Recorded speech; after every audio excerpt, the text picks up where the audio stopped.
everybody. For those of you who haven't met on Zoom yet, my name is Jada Hines, and I am a recent graduate of Hampton University, class of 2020.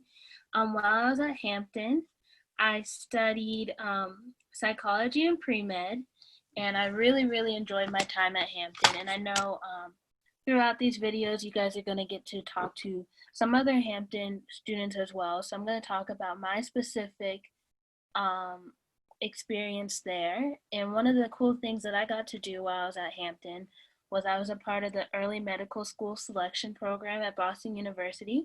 So I have that picture of, that's the medical school right there. And so that's a program through Hampton. And they also have the program at some other HBCUs as well. And the goal of it is to identify students who are really interested in going into medicine, and we get to go there during the summer and take summer classes. And then my senior year, I spent the year with a cohort of students from different HBCUs from across America and the Virgin Islands, and we took classes at the medical school. So it's kind of like a study abroad experience, except for not in another country, but just in another state. So today I'm going to be talking to you about muscles. And so the biggest thing to know about muscles is that there's actually many different types of muscles. So we often think, oh, muscles are in our arms and in our legs, but there's also smooth muscles within your body that help with lots of different things. And then your heart is a muscle and your lungs are a muscle. So lots of different muscles within the body. So here we're going to talk about the 3 different types of muscles that we have. And then later on, we're going to talk more specifically about skeletal muscles, because those are some of the more interesting ones. So the first type of muscle that you have is a smooth muscle. And that's about a muscle that works in your body without you even thinking about it. So those are your lungs and your intestines and some other different types of muscles there. But think about, okay, my lungs are breathing, but I don't fully have to say breathe in, breathe out. Or your intestines, in order to get your food from your stomach out of your body, your intestines are constantly just contracting and expanding and contracting. So those are the types of things that happen in your body that you don't necessarily have to control. Now the lungs are a little different because I could hold my breath, right? But I can't control my stomach moving. So a smooth muscle is one of the things that the lung muscles can be one of the trickier things to think about. But overall, smooth muscles are muscles that I don't have to think about all day. I can go to sleep and trust I'm going to be breathing all night.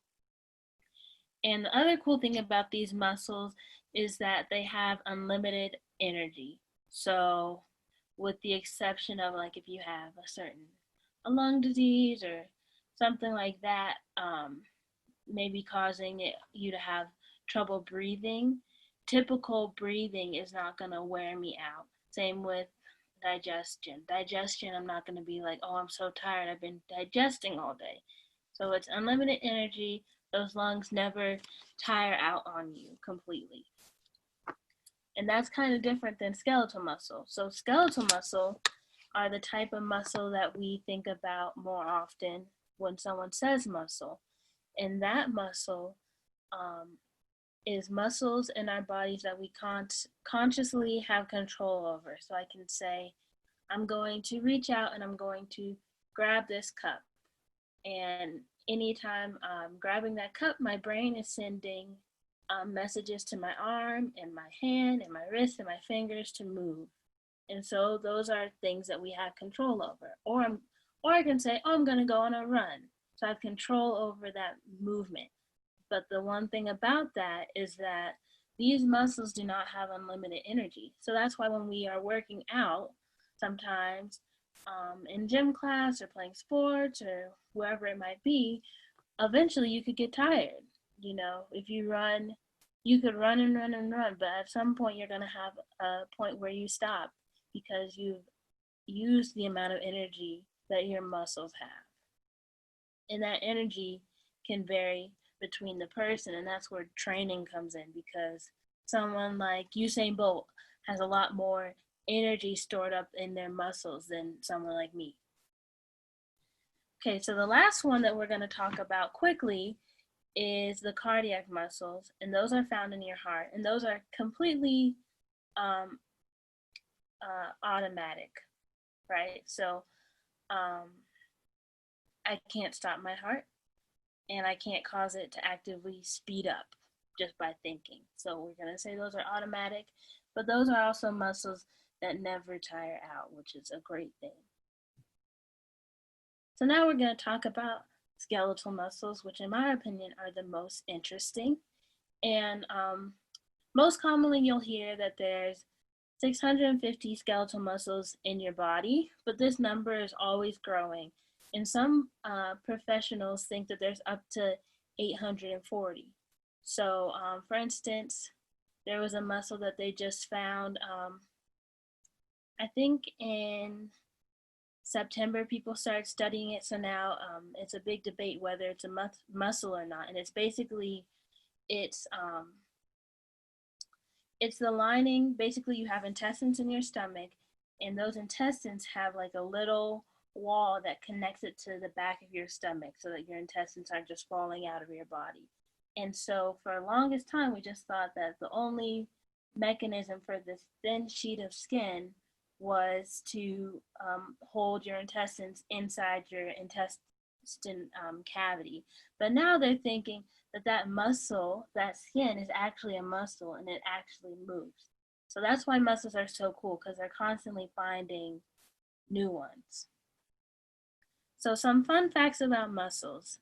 All skeletal muscles work in a pair. So they're always going to be one that's contracting and one that's expanding. So that's almost like a give, a compromise almost. One person has to be giving and one person has to be taking, or vice versa. So whenever I have a muscle, if I have, say right here, I've got my biceps, my triceps. If I want to contract my bicep, that's making it smaller, my tricep's going to get longer. And then another cool thing about muscles is that you have so many muscles in your face that it actually requires about 30 muscles to smile. But it requires more muscles to frown. So that's an interesting, technically you're using more energy frowning than you would be if you were smiling. So all these little muscles, there's little muscles in here that are all helping you to move your mouth, and they're very strong. Okay, so the largest muscle in your body is the gluteus maximus, and that's basically your bottom, and it goes a little bit on your side, on the side of your body down to your thigh.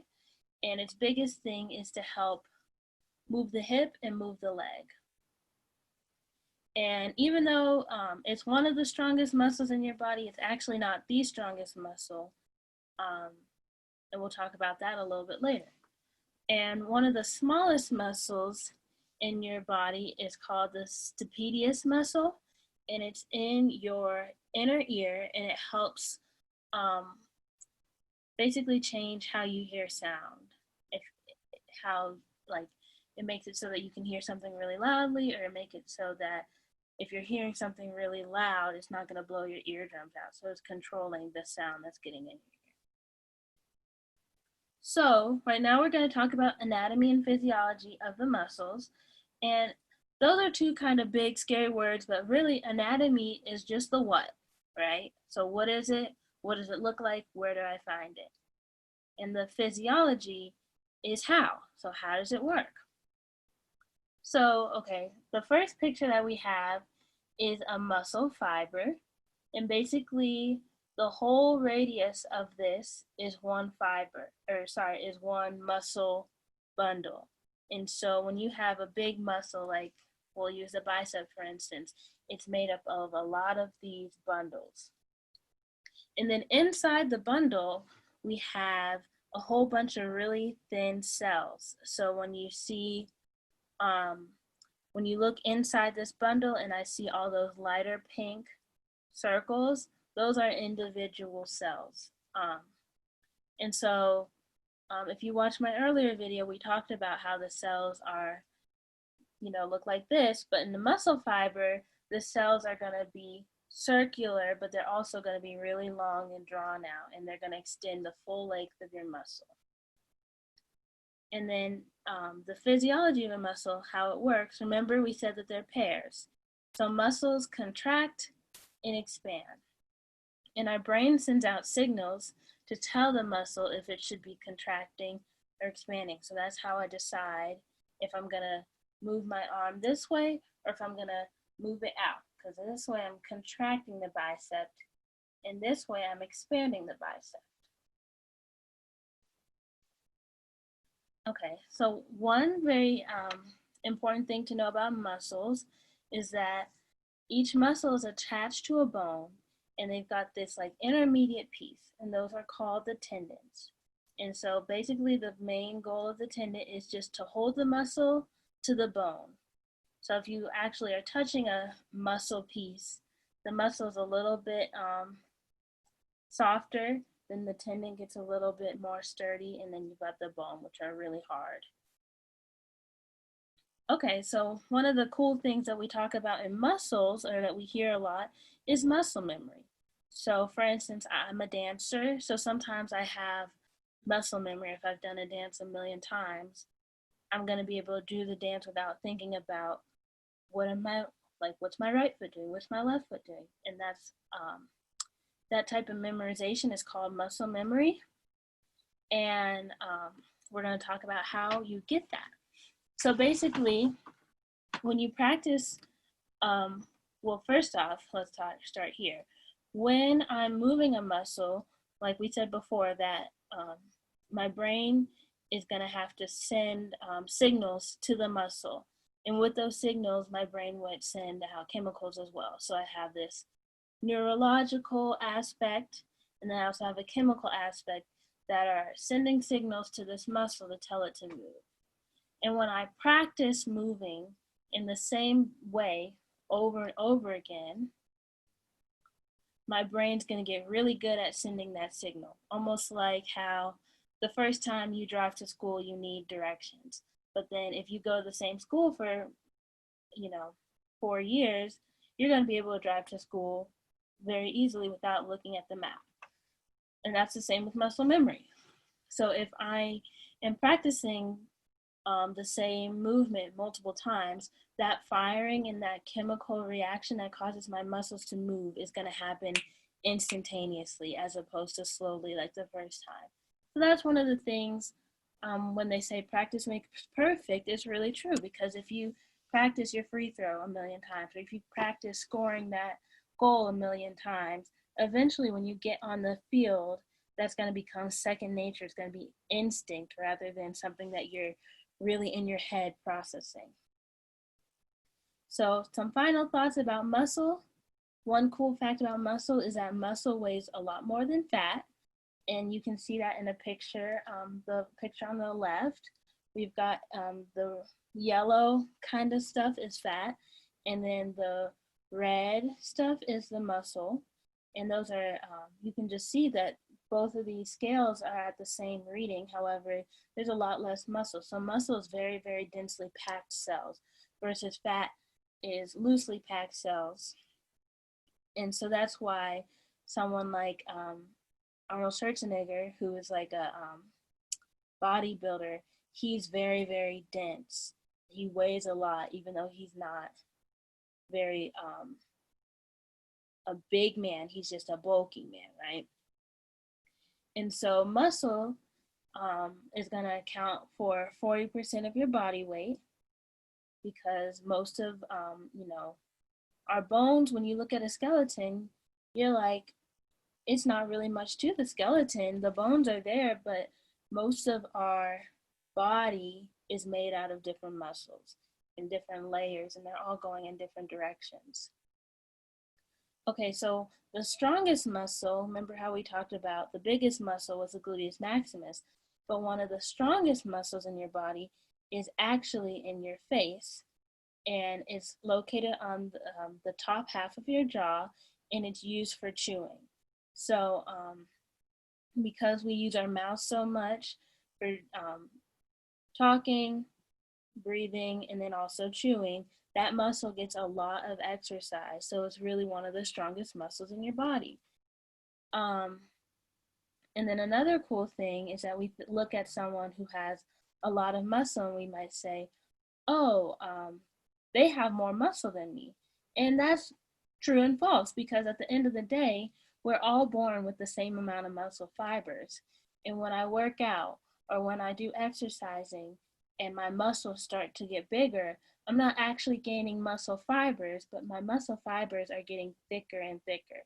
So someone that's very, very muscular does not have more muscles, but they have thicker muscle fibers. So that's all we have for the presentation today. Thank you guys for listening, and I hope you have a good rest of your day.